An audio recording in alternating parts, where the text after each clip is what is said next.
guys, welcome back. I hope that you had a good holiday break, that you slept in, that you played, that you got to spend some time with family, and maybe you even created some art. I don't know about you, but for us, it was kind of hard to get back in the groove of school. Waking up on time, getting back on Zoom, was a little hard for our family.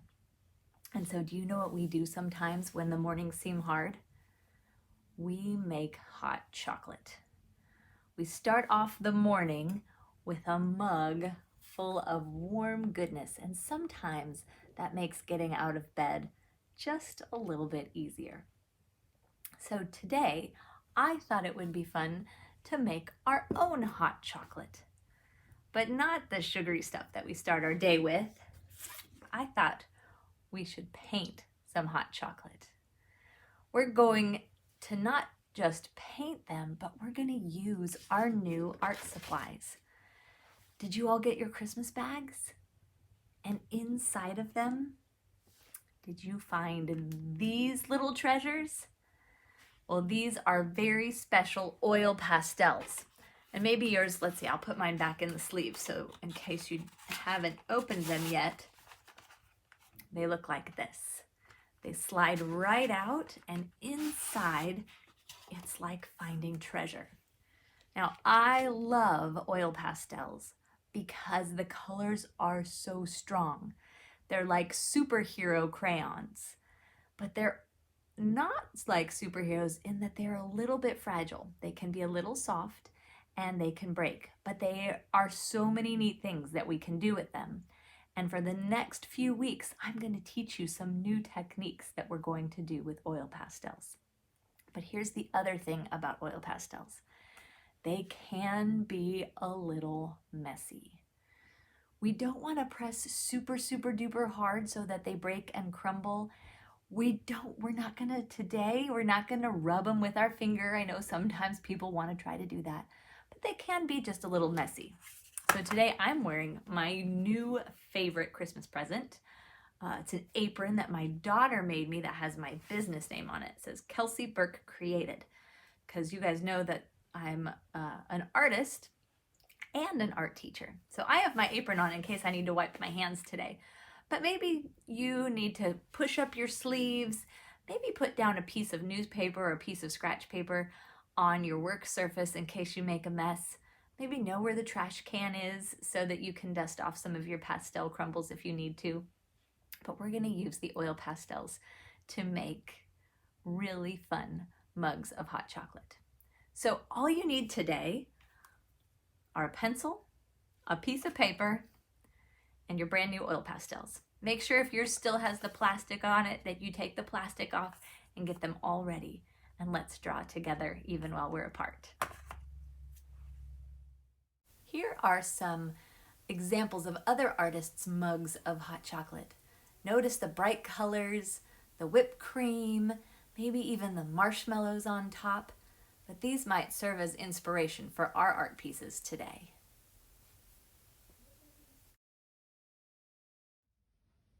Okay, let's get started. So we're going to draw a mug with a handle sitting on a table with a background and a tabletop.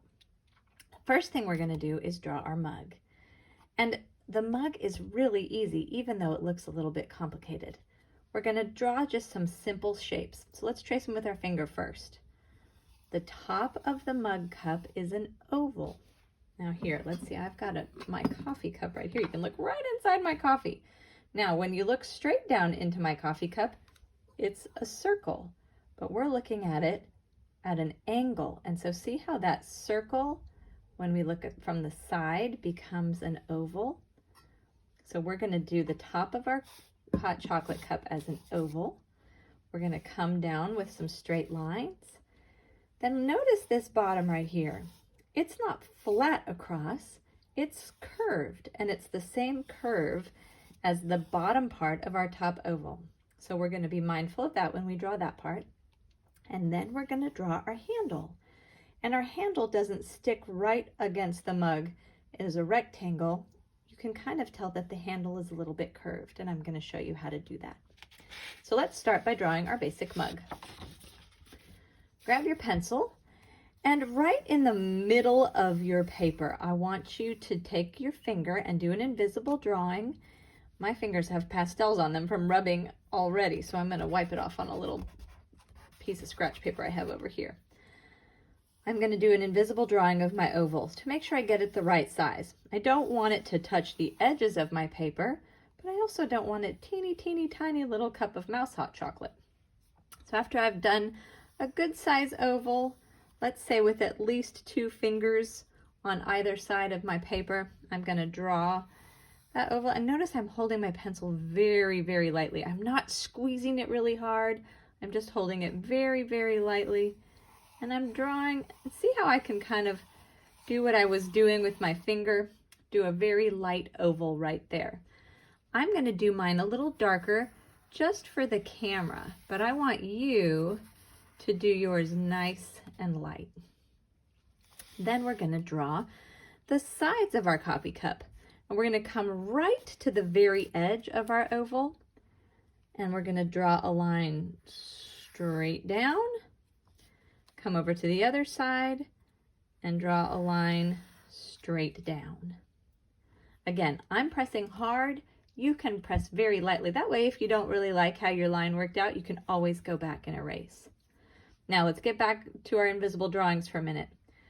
I'm going to take my finger and I'm going to rub it along the edge of the bottom of my oval here to feel the shape of it, because I want to put that same shape at the bottom of my cup. So I'm going to trace it here with my finger, going to come down here, trace it here with my finger, and then I'm going to draw that same, it's like doing a smile on the bottom of your cup. Doesn't have to be perfect. In fact, on mine, I think I'm going to come back and make that curve just a little bit different and go and erase this right there. That looks a little bit better. Now, the next step is to draw my handle. To draw my handle, I am going to draw a gentle letter C right there. Notice I didn't draw a full letter C, but just kind of a gentle letter C, almost like a half C. And I'm going to do another one right underneath it. Now I'm going to do a backwards C, connecting this part with this part. I'm going to go out and come back. Now I'm going to do the outside of the handle. Notice when I made this C that I went past this line, so we get almost a letter D right there, don't we? Then this one, I'm going to come out and do the outside part of my handle. Out and back down. Now, my handle is not see-through, so right here, grab your eraser and erase this vertical line here and this vertical line here. Yours will erase better than mine because you're not pressing as hard as I am, but I will do my best to get that to erase. And now we have a really cool handle that looks 3D on the side of our cup. Now, what we need to do here is we're going to add some detail to the top of our mug. We're going to add the lip of the mug, so the rim. If you look at my coffee cup right here, you'll see that it has a bit of a rim around the edge of the mug that's a little bit different. So we're going to trace right inside of our oval.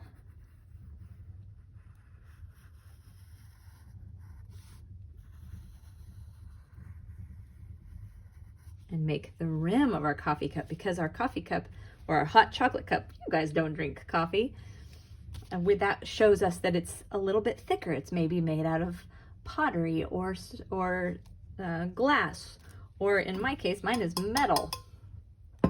Now we want to draw the hot chocolate hanging out inside. And because our hot chocolate isn't all the way to the top, we want to leave room for marshmallows or whipped cream or something fun like that. We're going to start down at the bottom of our oval, and we're going to make a small little rainbow that goes all the way over to the other side. You can see now that this is where my hot chocolate will be, This is the inside of the mug, and now it looks way more 3D. So if you need to pause here, let me just go over the steps one more time. We did an oval, 2 lines down, a smile in the same shape as our oval, a letter C, a letter C, a backward C, a backward C. Then we made like a little racetrack right here inside of our oval, and then a little rainbow. Notice it's not a tall rainbow. It's kind of a flat rainbow to show where the top of our hot chocolate is. Then we have to figure out how we want to drink our hot chocolate. Do you like marshmallows, or do you like whipped cream, or nothing at all? If I were going to do marshmallows, I would make rectangles with rounded edges. So I would come up and over and down and let that kind of float right there in my hot chocolate. Maybe I would do another one over here, and maybe another one over there. See how they're little rectangles, but they don't have hard pointy edges. Maybe you don't like marshmallows. Maybe you like whipped cream. So let me show you how I would do whipped cream if I was going to drink my hot chocolate with whipped cream. If I was going to do whipped cream, I would make a small smile where it sits right on top of the hot chocolate. And then I would do a wiggly, wiggle, wiggle, wiggle, wiggle, wiggle for the first layer. A wiggle, wiggle, wiggle, wiggle, wiggle for the second layer. I'm going to put a lot of whipped cream on mine. And then the top one will come up to a point and back down again. Now, just like my handle wasn't see-through, so we wanted to erase those parts. Now, if I'm going to keep my whipped cream there, I'm going to erase the parts of my mug and the parts of my hot chocolate that would be covered up by the whipped cream. So I'm erasing, erasing, erasing, so we can see that thick, luscious whipped cream. So maybe you want yours with whipped cream, maybe you want yours with marshmallows. I think I'm gonna leave mine with whipped cream right now. Now, our drawing part is almost finished. We're gonna add the tabletop behind us. And where you put this is really up to you. You just want this line where your table meets your wall to be below the top of your cup and above the bottom of your cup. So somewhere in here is where you're going to draw the line. For this one, I'm going to choose right about here. I'm going to start on the left-hand side of my paper, and I'm going to draw a straight line and touch my mug. Now, to make sure that my line continues on the other side of my mug, I'm going to take my finger and I'm going to do an invisible line across. And now I know that I need to start my line right here. Take my pencil, go left to right, and draw a line there. And now your drawing is complete. Go ahead and grab your oil pastels, and then we'll start to color. For the coloring portion of this project, I want you to go crazy. I want you to use as many colors as you possibly can for this project. But we do want to do a little planning in advance. So I want you to pick 3 colors that you really, really, really like. So I'm going to pick, I think for this one, I'm going to pick orange and pink and green. So here are 3 very different colors, and I'm going to decide that there are 3 main places that need to be colored in this project. There's the wall, there's the mug, and there's the table. I'm going to say that my mug is going to be mostly green, my table is going to be mostly orange, and my wall is going to be mostly pink. And I'm going to go ahead and outline those things with those colors just to help me remember that those are the colors that I want in those places.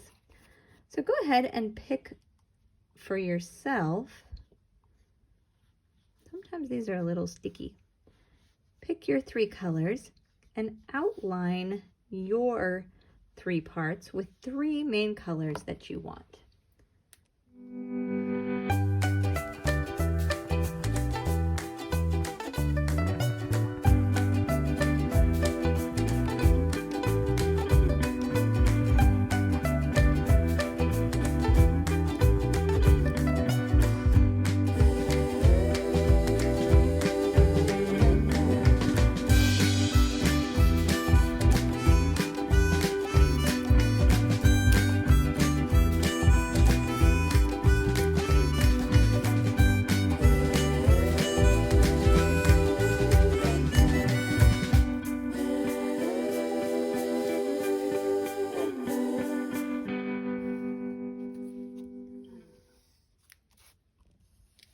Did you notice how I did that? I went and I outlined each of my areas in those 3 colors. And then I realized that I'd forgotten to do the inside of my mug, so I went back and did that. I'm going to take my brown now and just outline the hot chocolate part here. What this does is this just helps me to make sure that I color the right colors in the right places. You could even go ahead if you want and color in your hot chocolate, so we don't accidentally color our hot chocolate green or pink or orange or whatever color you want. And I'm going to go ahead, if you did whipped cream or if you did marshmallows, I'm going to outline those in light blue. Even though they're white, sometimes white, where there's a shadow, looks a little bit bluish. So I'm going to outline it in blue, and then I'll come back and color it in with white at the very end. One last little bit here. All right. Now you maybe picked 3 totally different colors, but here's where we get to even have some more fun. What I want you to do now is color away. I want you to create stripes or polka dots or zigzags or flowers or whatever you like. And each section could have a different pattern. So on my top wall, I did some circles and ovals here. On my bottom, I did some stripes. On my mug, I did some argyle crisscrosses. That's really up to you. But what I want you to do is I want you to start at the top of your paper, and I want you to color your background first. Then I want you to color your table next, and last I want you to color your mug. And the reason for that is that sometimes with pastels our hands tend to smudge things as we're coloring. So if we start at the top and work our way down, then we won't smudge our artwork as much. Another trick is when you're coloring, instead of resting your hand right on top of your paper, you can hold your hand up so that it doesn't touch the paper as much. Or you can find yourself a piece of scratch paper. Let's see if I have one nearby. And you can just get a piece of notebook paper or something like that, and you can set your hand on that if you need to and move it around so you don't smudge your artwork. I'm going to just play and decorate mine, and I want you to go ahead and play and decorate yours. Now, I said that I picked those 3 colors, but I'm going to use all of the colors, or almost all of the colors, to add stripes and polka dots and flowers and stars and all sorts of neat designs, and fill my paper with all the colors. I can't wait to see how many colors you use.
Now I'm going to do my whipped cream. It's kind of fun to imagine the texture of the whipped cream while you're doing it. I'm using my white pastel and I'm kind of just circling it around. And when I do, it's blending the blue in with the white and making it look like fluffy, delicious whipped cream. Now the fun thing about a white pastel is that you can use this to blend your other colors too. So if I take my white pastel and I run it over my hot chocolate, it will blend a lot of that brown together. Now I did get quite a bit on the end of my pastel, so I might take a piece of scratch paper and wipe it off, but maybe I want to come back and I want to blend my colors together a little bit. You can take your white pastel, really any pastel, and we'll be talking about this more in the coming weeks, but you can take your white and blend your colors together just by rubbing the white over it. That is not a step that you have to do. Just if you want to experiment in a couple of places, you can. But always make sure that you wipe it off afterwards to get it clean again. Like that. So let's look at our whole painting here. Oopsies. Sorry about that, guys. There we go. So you can see that I did two very, very different paintings, all using the same technique. Now there is one little bit, or actually a couple little things that I did in this painting that I haven't done yet in this one. I added some sprinkles on my hot chocolate on this one. I think I like this one just plain, but if you wanted to add sprinkles, all you have to do is do some colorful dashes right on top of your whipped cream. The other thing that I added in this one was a little shadow underneath. And if you want to do that, you can take the darkest blue, no matter what color your bottom is here, unless your tabletop is really, really, really, really dark blue. If that's the case, then you'll want to use black. But I'm going to just use, we have 3 different blues. I'm going to choose the darkest one. And I'm going to come and I'm going to make a sideways U that starts in this lower corner, comes out. You can watch my finger do it, and even as I do it, it kind of smudges the pastel a little bit, so you might see that just a little bit. It's going to come out, around, and it's going to come back up and just barely touch the bottom corner there. So watch what I do with this. I'm going to come out, around, and just come back up there. And you're just gonna then lightly color over what you have. And it's okay, you'll want a little bit of that to show through. You see how my little orange polka dots are still showing through? That's good because we're making a shadow. We're not putting down a plate. So it'll be a darker version. I use blues and purples to make shadows all the time. Unfortunately, this set doesn't have a purple pastel, but we will, in coming weeks, I'll show you how to make some purple. So now my coffee cup has a shadow on my awesome orange and blue polka dotted tablecloth with my great red and pink and yellow wallpaper. I bet you made all sorts of bright and interesting mugs of hot cocoa. And now I kind of want a mug, don't you? But before you can do that, I want to tell you that there's a special way to clean up your space when you use oil pastels. I don't know about you, but when I created mine, there are little bits of oil pastel crumbs on my desk. Do not wipe those on the floor. If they get in your carpet, they can make a really yucky mess.